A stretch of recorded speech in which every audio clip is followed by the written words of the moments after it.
Viewers like you make this program possible. Support your local PBS station.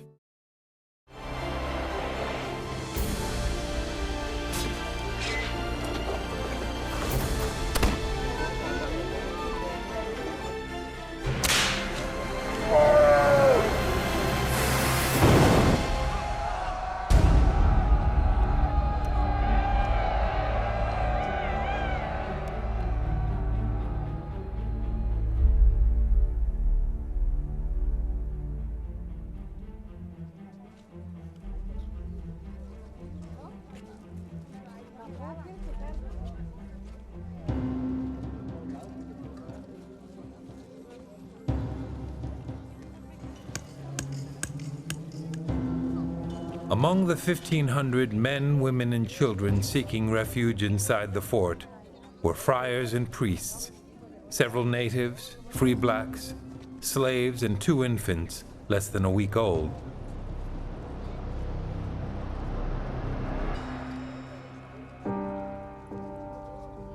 It had to be terrible in there. 1,500 people crammed inside the Castillo. I don't imagine they're washing facilities. There is a well for water. And I'm not sure they think they're going to make it. You didn't know how this was going to turn out. And you didn't even know if you were going to come out as a captive. Governor José de Zúñiga knew that his soldiers were no match for the English troops from South Carolina. Spain hadn't sent provisions in months. The men were getting just 2 servings of bread a day. Pulling everyone into the Castillo was the only way to protect the townspeople and keep his soldiers fed. They actually rounded up the animals as much as they could and brought them close to the fort, cattle and other things like that. The sharpshooters up on the gun deck would be able to protect anybody from getting them. In the meantime, about 1,000 English troops were descending on St. Augustine by both land and sea. They were joined by roughly as many native allies, Yamasees, Creeks, and other smaller tribes that had resisted the efforts of the Spanish friars to convert them. Leading the onslaught was Carolina Colony Governor James Moore, a man known to be a ruthless slave dealer. He had been eyeing St. Augustine for a long time. The Spanish stronghold in La Florida stood in the way of English expansion. That's when the British really began to make an effective challenge to Spanish rule. You know, everybody wanted to knock down the guy in charge and take over those colonies for themselves. A century earlier, Spain had made a serious strategical error when it decided not to challenge the establishment of the English settlements of Jamestown and Plymouth in Spanish territory. King Philip III lacked the fervor that his father had for maintaining an empire in North America. It was too costly. It's difficult to maintain a series of forts up and down the coast. The priority for the Spanish king were these colonies that really produced the wealth. So Mexico, the Philippines and Asia. What's more, those early British colonies seemed too small and insignificant to pose a threat to Spain's sizable territory, which stretched along the entire east coast of North America. Over the next century, however, British colonies had virtually dismembered the northern portion of Spanish-held La Florida, and they were working their way southward. And so with the settlement of Charleston, that now made an English settlement that was close enough to launch an attack on St. Augustine from land. The British saw their opportunity in 1702. Spain was in upheaval over the death of King Charles II, who had no male heirs. As the War of the Spanish Succession raged on in Europe, English colonists in South Carolina, led by Governor Moore, decided it was time to strike. Half of Moore's troops set off by sea. The rest marched south through the backcountry, preying first on Spanish missions along the way. All of a sudden, here comes a rampaging army of Englishmen and Indian allies to kill them and crush them, and by the most violent means possible. The storming of the missions destroyed most buffers St. Augustine had along the coast, but they had proven to be easy prey. The natives living on these missions had been unarmed. The friars had a issue giving firearms to the natives. Keeping firearms away from the natives is a way of keeping them pure, keeping them from harming one another, keeping them from committing murder, essentially. The British, on the other hand, issued guns to any natives who would fight on their side. When you introduce the element of guns, fire stick, now you've given our people the ability to be able to hunt and provide for their families easier. Of course, they woo a lot of the Indians away to the English side. They have more goods to give them, and the Indians can also see that they're probably the stronger side. They helped us. These are our friends. We can help them. As Moore's troops triumphantly moved southward, they continued to solicit recruits. But a baptized Choctaw woman overheard their plans. She managed to get word to St. Augustine's governor, which is why the entire town was now setting up camp in the Castillo. It was November 9th, 1702. By the time James Moore and his men arrived, the town looked deserted. Everybody's in the fort, and the town's really free for them to walk into. As the English got within range of the fort, the Spanish fired on them, and the exchange began. The Spanish artillery was so out of practice that they failed to hit anything. Spain's economy had collapsed in the 1600s. The Spanish soldiers were still armed with matchlocks that De Soto's soldiers had used in the 1530s and 40s. So the Spanish, because of their economic situation, they're behind the times. In fact, the first casualties in the Castillo weren't caused by their enemy, but instead by overzealous Spanish soldiers who loaded too much ammunition into an old, cracked cannon. It misfired, killing the gunner and 2 other men. 5 more were wounded. To keep the British from taking cover close to the fort, Zúñiga made a radical decision. The governor realizes very quickly that the houses that are closest to the fort will provide a place for the English to shoot at people up on the gun decks or people that are trying to leave the fort. And so he orders about 30 houses burned that are closest to the fort. And the people who were sequestered in the fort at that time could see their houses burning. It must have been a heartbreak. The siege continued for the next 52 days. And of course, life goes on inside the Castillo. We know that there are 2 or 3 children born during the siege. The first child that's born there is actually born to a Native American woman and a black slave a few days after the siege starts. Now, we have found evidence for the siege of St. Augustine. Archaeologist Carl Halbert made a surprising discovery among the artifacts found from the attack on the Castillo.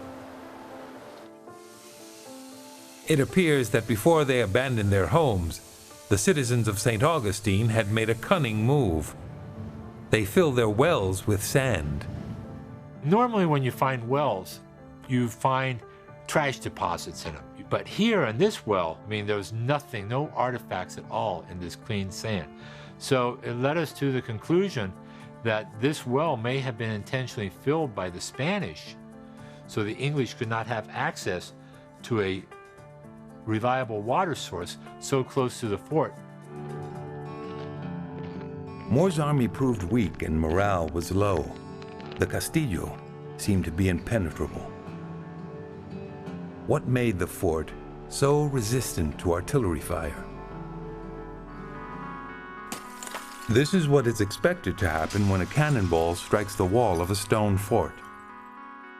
Brittle rocks such as sandstone, when you start to compress, it shatters violently, the fragments will fly off, whereas coquina doesn't shatter and fragments do not fly off. Dr. Gatu Subash has conducted compression experiments on the unique stone used to build the castillo, known as coquina. His team at the University of Florida's Department of Mechanical Engineering want to understand why the fort was able to withstand artillery fire while other structures could not.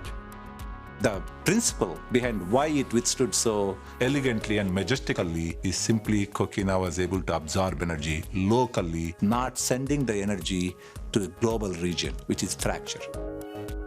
The coquina walls are composed of compressed shell fragments, bonded together over thousands of years. It's all a tunneling effect. So the ball comes, material ahead of it is being crushed. That's all. The tiny shells crumble, absorbing impact, so bullets and cannonballs sank into the castillo rather than shattering the walls. Coquina is a material unique to just a few regions of the world. St. Augustine is one of them. They just got lucky. As the days wore on, the English began to blame General Moore for their failure to take the fort. The British start arguing among themselves because the British invaders have put a lot of their own money into it.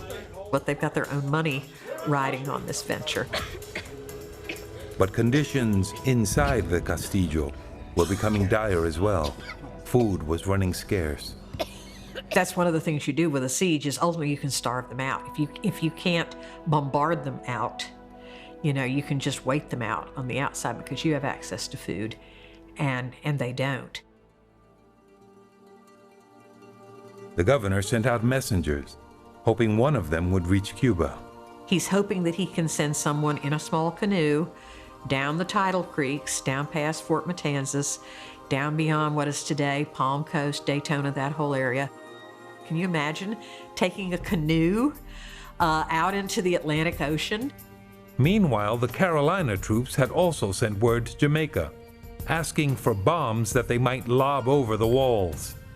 In preparation, they began digging trenches close to the castillo.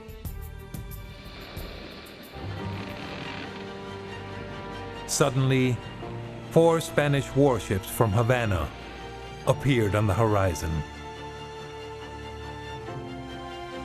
So the Spanish ships literally appeared probably just at the right time. They've got troops with them, they've got obviously supplies and ammunition. After 52 days of fighting, the siege was finally over. But before Moore's army retreated, they set fire to the remaining buildings in town. For at least the 3rd time since the first settlement had been established, fire had ravaged the city. It was going to take decades to fully recover. No food, no homes. It's late December and almost January, so, it's not even a good time really to grow food. We do know by looking through the parish records that over the next 2 or 3 years after the siege, the birth rate in St. Augustine drops drastically. The birth rate in 1703 and 1704 is 1/3 of what it was in 1702. Whether the mothers weren't healthy enough to bring babies to term, we can conjecture, but obviously it is an issue of food supplies and health and shelter. And I mean, that's a drastic drop in the birth rate. The untold emotional and physical toll that rebuilding took is probably most apparent in the Spanish skeletal remains from that era. Culture was under stress. Their life was a life of hardship. This was reflected in the broken bones. Virtually everybody over a few years old had terrible dental caries and abscesses in the jaws and had lost teeth. And pretty much everybody over 20 had severe arthritis. It must have been painful to do daily chores like drawing water and chopping fuel wood and grinding corn.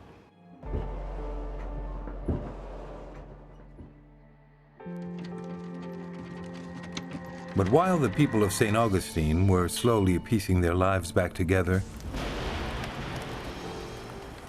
James Moore was back in South Carolina, plotting revenge. He suffered the loss of his pride.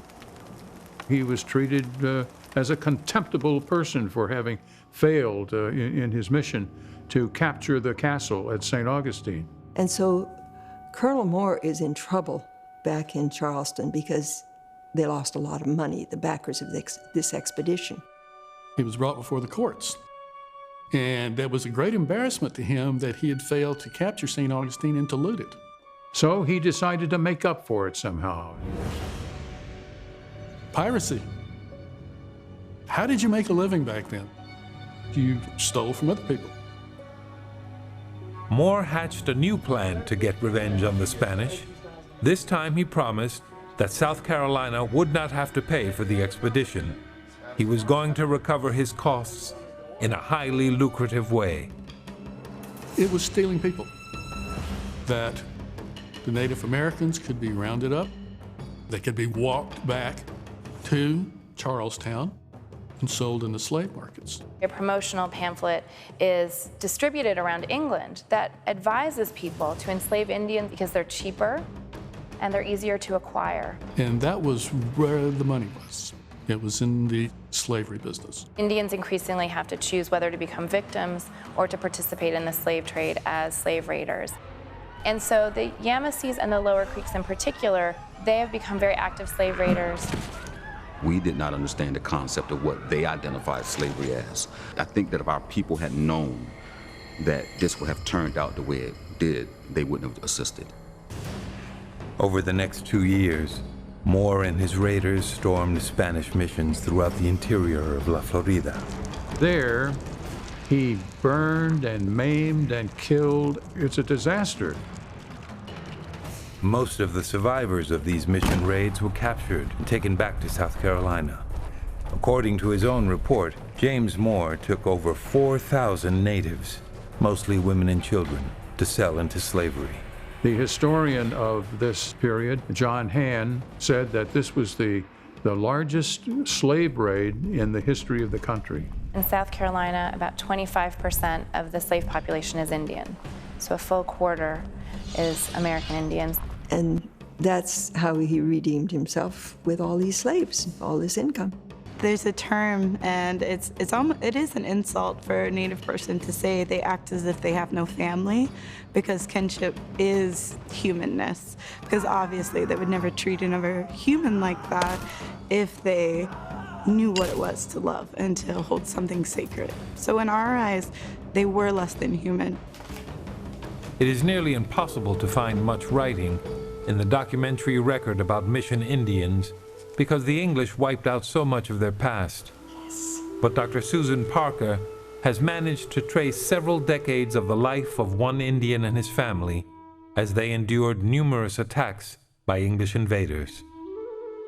Their story shows the enormous price that was paid by those who remained loyal to Spain. Francisco Hospo was a mission Indian, born about 10 years before the English established Carolina. Hospo grew up on a mission in what is now St. Catherine's Island in Georgia. When he was a young man, his mission was attacked several times, first by early Carolina settlers who predated Moore, and then by English pirates. Hospo moved south and started his own militia. In 1715, he talks about how he is living in a village south of St. Augustine. The English Indians attacked the village. Hospo had been one of the first to take up arms to defend the settlement. They attack his village while he is out with his men. And they take his wife and children, he says, at knife point. 3 times the English offered to return Hospo's family in exchange for his alliance with them and abandonment of Catholicism. 3 times he refused. No. In a letter to the King of Spain, Hospo said he believed his family had been separated and sold as slaves, probably to work on sugar plantations in Jamaica or the Barbados. And he says that he fears that they have been taken and perished in foreign lands. And it was a story that grabbed me and certainly touched my heart, I think, when he said that he feared that his family had perished in foreign lands. The British had no interest in spreading their Christian faith among the native peoples of, say, New England or the Midwest. The English had very little interest in the welfare of the native societies. It was commonly said in what I call the powdered wig states, the only good Indian is a dead Indian. Moore and his allies viciously killed over 1,000 people during his raids. Well, it was terribly brutal. People were burned alive. People were disemboweled, flayed, crucified. Christianized Indians, the friars, might be nailed to the cross. It was genocide. It was ethnic cleansing. History is written by the victors. So whoever tells the story is obviously going to tell it from their perspective. And there's an indigenous voice that really hasn't been told. In one document, there's a whole list of chiefs that were killed. Flagler College Distinguished Professor of Religion Dr. Timothy Johnson has been studying eyewitness accounts of the genocide that occurred at these missions. People are given the chance to deny their faith.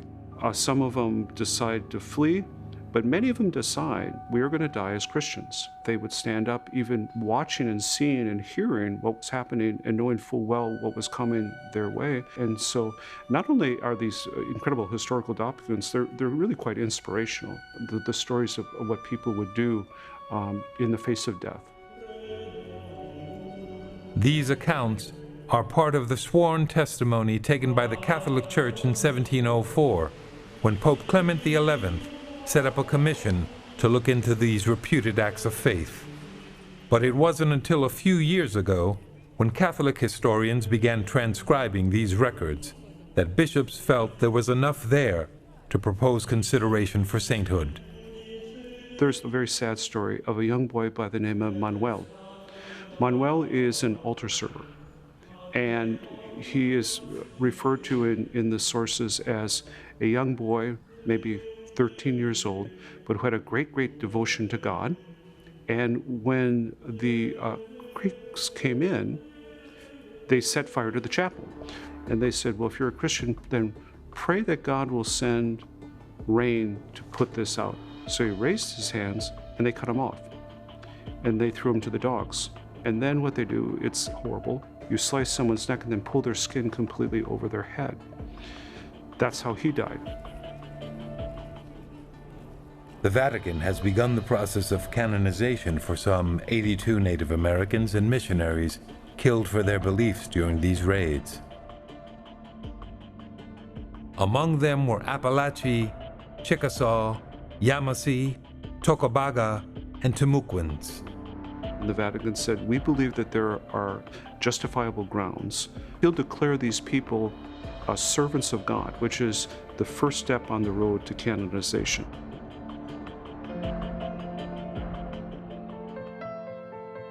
Only one Florida mission has ever been reconstructed based on the ruins archaeologists have found, Mission San Luis in Tallahassee.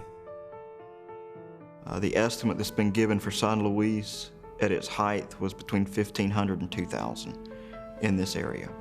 And that was Appalachia, and at its height there were probably 100 Spanish residents that lived here permanently, plus the soldiers who were cycled in with the garrison. But ever since Moor's first attacks in 1702, several attempts to fend off these raids killed off most of the Apalachee. The number of Spanish soldiers sent to defend the mission kept dwindling. When they heard Moor's troops were advancing, the residents of Mission San Luis burned down their buildings and fled. By 1706, the Spanish missions in La Florida had been almost completely obliterated. It dealt a demoralizing blow to Spanish Catholics, but it was also a crippling setback for St. Augustine. The missions had been its breadbasket. The outlying missions supplied much of the surplus corn for St. Augustine. And that chain of missions going north became a really important source of food for the Spanish settlement. Now those fields were barren, and even a decade later, food continued to be scarce. But as the town slowly rebuilt, the British began to turn their gaze again on the Spanish presence to their south. La Florida was a threat to the British way of life, particularly on the issue of slavery. As far back as the days of the conquistadors, Africans had been an accepted and integral part of everyday life in Spanish America. Probably the first African American to this part of the world was on missions here, scouting with Ponce de Leon. The person was not a slave. He was a free man. There were free black people here from the beginning of the colony onward. These were people who helped build the early garrisons, they built residences, they did work that was critical for the survival of the community. They weren't working out, for example, on sugar plantations. That was not something that the Spanish started. Race was not the basis for slavery in the Spanish world. If somebody was Christian and Catholic, there really was no impediment to them being free. The Spanish did have slaves, but slavery under the British was not the same. Their method of enslavement and control of Africans were very different than the Spaniard, absolutely.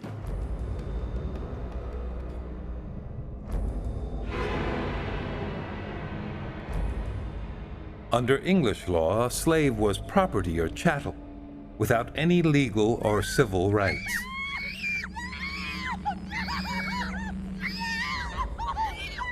Slaves could be bought, sold and punished, or even killed. Spanish law, on the other hand, recognized slaves as human beings with legal rights. Slaves had inherent rights. Slaves could, for example, purchase their own freedom. Slave families could not be separated by law.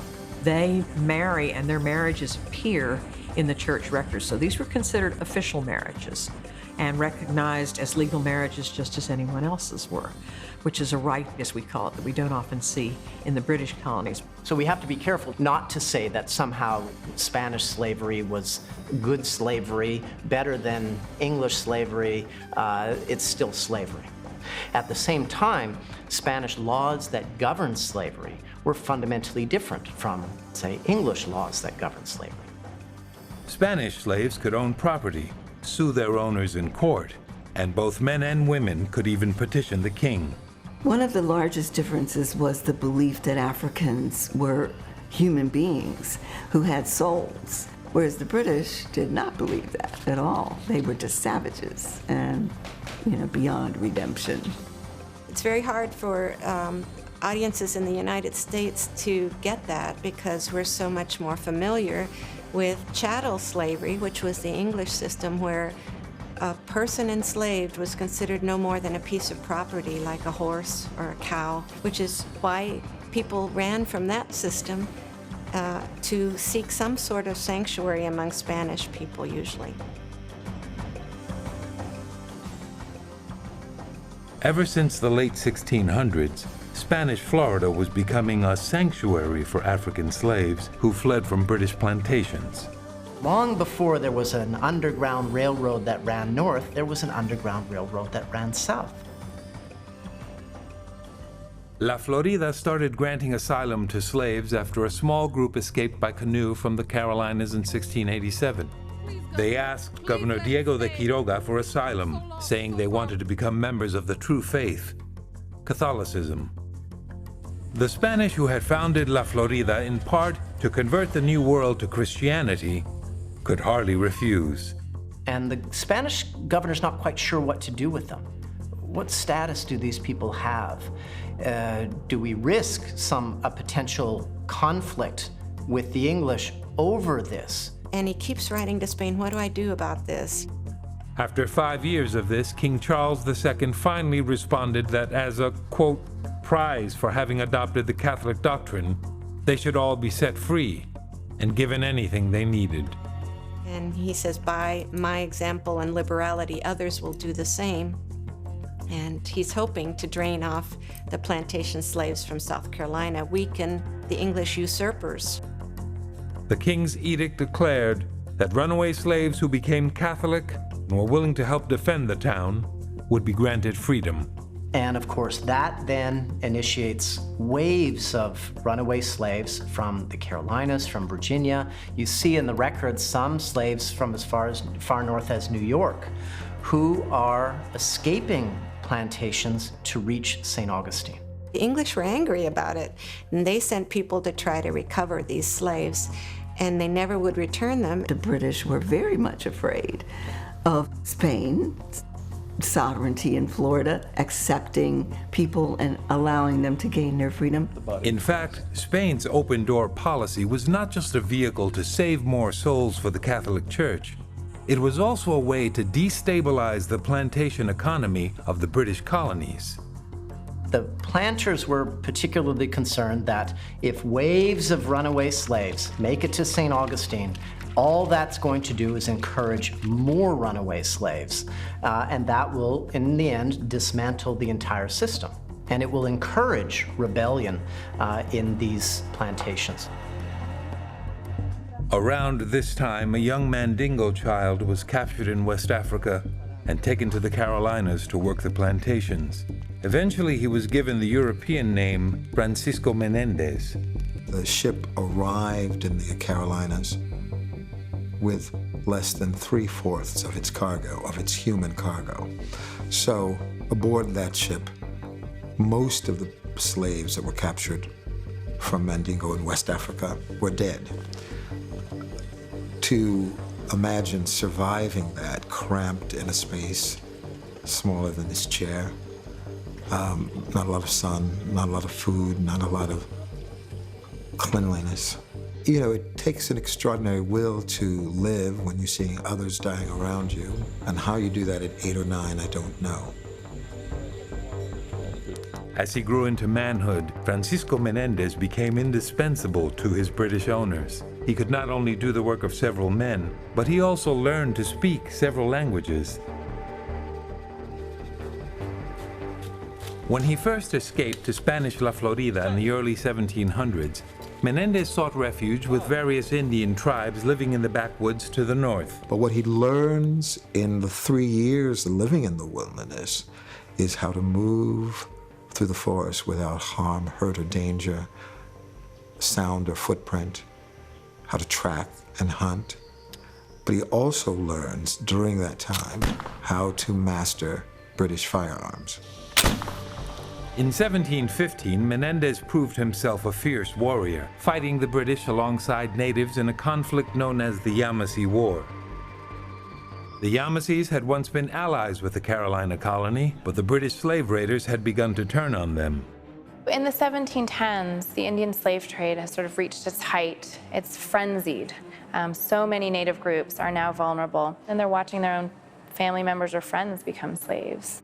And they're seeing that they are on a slippery slope downwards, that they will end up as slaves. You have constant encroachments on our land. Along with the taking and kidnapping of our children, it forced us to a situation where all the head warriors came together, and we're talking about war. Francisco Menendez knew the enemy well and proved to be a valuable fighter for the Yamasees. When the war was over 2 years later, Menendez headed to St. Augustine to petition the Spanish governor for his freedom. But on his way there, he was betrayed. An infidel Yamasee named Pero Bravo, which is wild dog, somehow acquired him in the trail down here. And Pero Bravo threatened to kill him and other slaves that he held in his possession if the Spaniards didn't pay for them.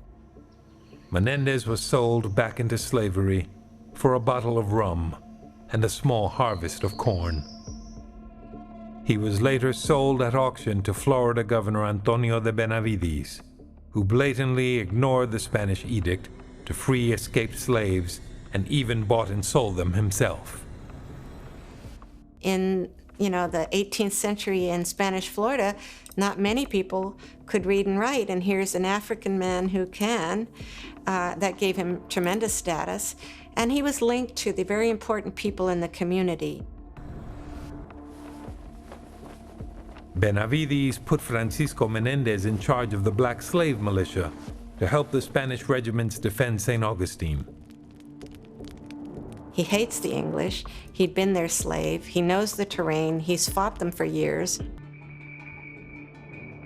Eventually, Spain outlawed the sale of runaway slaves in Florida to private citizens. A new governor, Manuel de Montiano, took office. He offered members of the black militia their freedom, provided they would serve 4 more years first. In 1738, Francisco Menendez was finally granted unconditional freedom. He becomes the leader of a new free community here. Escaped slaves had been living in St. Augustine for nearly a half-century now, and they had become an integral part of the community. In 1738, Governor Manuel de Montiano gave them their own land and chose Francisco Menendez, now a free man, as its leader. The community was located about 1.5 miles outside the city. It was called Gracia Real de Santa Teresa de Mose, or as it's known today, Fort Mose. It was the first legally sanctioned free black community in what is now the United States. This was 125 years before the Emancipation Proclamation. That experience is not like anything we learn in our African American history textbooks. So they usually miss a whole century and a lot of different experiences if you think of it only as an enslaved plantation experience. It's very difficult to understand U.S. history without understanding Florida. I think it's when you start to integrate the narratives about the experiences, for example, of Africans in the United States, and you fail to look at the Africans in Florida, you get a very distorted picture of what's unfolding. The new fortified settlement had its own church and was comprised of skilled blacksmiths, carpenters, cattlemen, boatmen, and farmers. This was a rough frontier. It wasn't easy for anybody. So I don't mean to glamorize it by saying people were made free here. Sometimes the food supplies would be disrupted. Sometimes there were epidemic diseases that wipe out black and white alike, and Indians worse. It's not easy, but it's at least the possibility of everybody living freely in an urban setting, having property, not worrying that their children are going to be sold away from them. Those sorts of things are quite different. In the 1970s, Dr. Jane Landers was just a graduate student when she discovered documents in the archives of Spain describing the settlement.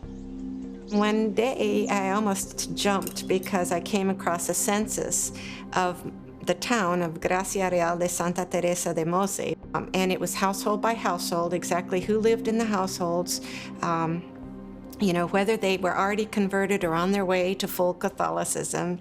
And I was able finally to get the full picture of the community. She found a treasure trove.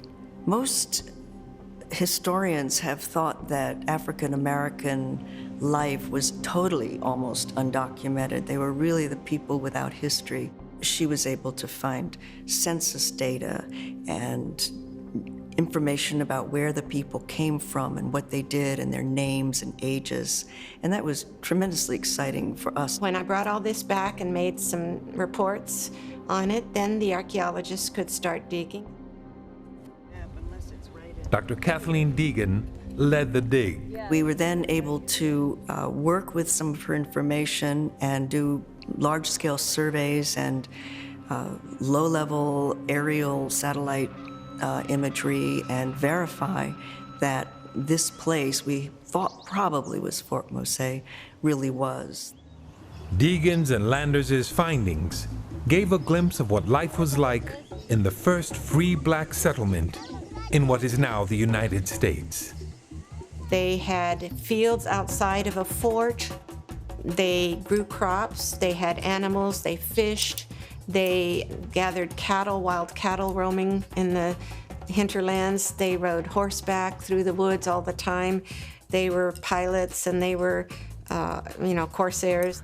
I think that the United States is richer. Its history is richer because it demonstrated that African and European people could live together, could benefit from each other's skills, and that as a beginning, I think we would have a very different picture of the United States. What I think is really important is it's a story of empowerment and of freedom. I think it's such a different narrative than saying everybody got off a slave ship bedraggled and sweated in a cotton field somewhere. This is centuries of other kinds of experience, and I think it is important to show that too. The location of Fort Mose at the edge of town was an important defensive move. There was no better soldier to defend St. Augustine than a man who did not want to become enslaved again. They have every motive and impetus to fight hard against any British attacks. Well, we know that they're going to fight, and they're going to fight to the death against their former oppressors. The militia at Fort Mose would soon be tested. A year after the town was established, the largest slave uprising in the British mainland colonies erupted in South Carolina. On the ground, it's personal. People who thought they had slaves, they're running away to Florida. They're angry, they want to come get them. Finally, King George II ordered Georgia's troops to take St. Augustine and end the practice of harboring runaway slaves. They were adamant that this place had to fall, so they had to be wiped out. General James Oglethorpe had founded Georgia and had been its first governor. Although he was actually against slavery, he'd been anxious to take La Florida away from the Spanish for years. He's very close to St. Augustine and even moves down to put some forts near the mouth of the St. Johns River. So he actually comes into what is today Florida. King George commanded Oglethorpe to, quote, spare no personal danger in exacting revenge on those slaves who had fled their owners. Francisco Menendez had successfully led several attacks on the British before this, but when Governor Montiano heard that the English were coming to avenge the slave owners, he feared for the safety of the people at Fort Mose. So he orders them to abandon Mose and to come into St. Augustine for their protection, because he figures they'll either be all killed and or captured.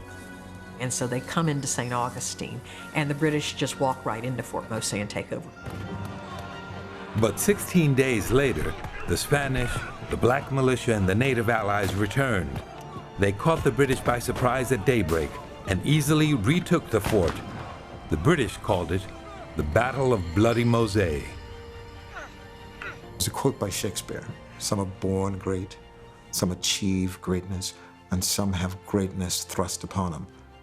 Francisco Menendez, greatness was thrust upon him. Here were Africans who were demonstrating that they had the skills to defend not only themselves, but the Spaniards. They were very brave people, and so that is a form of pride for African Americans. As many as 75 British soldiers were killed. One of the people that was killed at the Battle of Mose, Colonel Palmer, had attacked St. Augustine several times. He had been reported for brutalities against Spaniards and blacks, and so it was a great feat to capture him and kill him at the Battle of Mose. Oglethorpe and his men retreated. Some of the stories that came out after Mose and some of the things that the English claimed the black militia did to the people that they killed and captured had created this view among the English that they committed all kinds of atrocities. And they used this as powerful propaganda as well. This is what happens with these slaves escape, and this is what they do to people. Though they had won back their land, the village of Mose had been completely destroyed in the battle. The free blacks from Mose move into St. Augustine, and they live in St. Augustine, and they're property owners in St. Augustine, and they become a critical part of the city's fabric. They stayed in St. Augustine for the next 12 years. Francisco Menendez went to St. Augustine with the others, but when the King of Spain didn't compensate him for his service, Menendez signed on to a Spanish ship that was attacking English settlements. He's eventually recaptured by the English and fully admits who he is. Menendez acknowledged that he had been the leader of the Battle of Bloody Mosay, and his English captors became incensed. The tales of vicious savagery on the part of these former slaves had become legend in the British colonies. And they torture him brutally because they believe the whole Spanish Negro conspiracy. And they also say there were people who were tortured at Mosay in that battle, and you're responsible. They gave him a beating with a whip. And in between, they brined him in salt, pickled him. So he was placed in a solution that effectively eats away at his skin. High concentration of salt and vinegar, and it would have been beyond enormously painful to experience that. They just decided to sell him as part of the loot that they took on the ship. And they take him to the Bahamas, and he's sold back into slavery.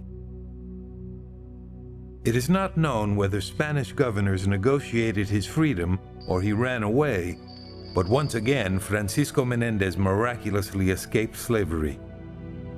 And returns to St. Augustine, where again he becomes captain of the new Fort Mosay. Menendez led his community of free slaves back to the site of the old Fort Mosay and re-established the town. By 1763, St. Augustine had been the Spanish stronghold in what is now the United States for nearly 200 years. During that time, the town had fended off every attempt by the British to conquer it. But ironically, it took just a single stroke of the pen for all of that to change. It happened at the end of the 7 Years' War, when Spain was faced with the possibility of losing its valuable port in Havana. It chose instead to give up La Florida to the British. For the people of St. Augustine, this was an unimaginable twist of fate. It meant certain death or enslavement for La Florida's free blacks and natives. There was only one choice. If the British are coming in here in 1763, bringing their alternative view of everybody and of law and property, the Spanish are leaving, and they take everybody that wants to go with them. And so by February of 1764, 3,019 people had left St. Augustine for Havana. Every single Spaniard, with the exception of 3 families, all of the Spaniards, all of the free blacks, all of the slaves that those Spaniards owned, the entire city was depopulated. Everybody left. They set sail for other lands, among them the free men and women of Fort Mosay, who headed to Cuba in hopes of keeping their freedom. Francisco Menendez leads the exodus in 1763 to Cuba, and he leads that community into exile. They had made a mark in history that demonstrated how blacks could contribute, how they could be free, how they were not in need of control like animals to be chained. Well, they would have to start all over again in Cuba, but they were free. As the Spanish ship sailed away from St. Augustine, the first legally sanctioned free black community in the United States disappeared with them into the horizon.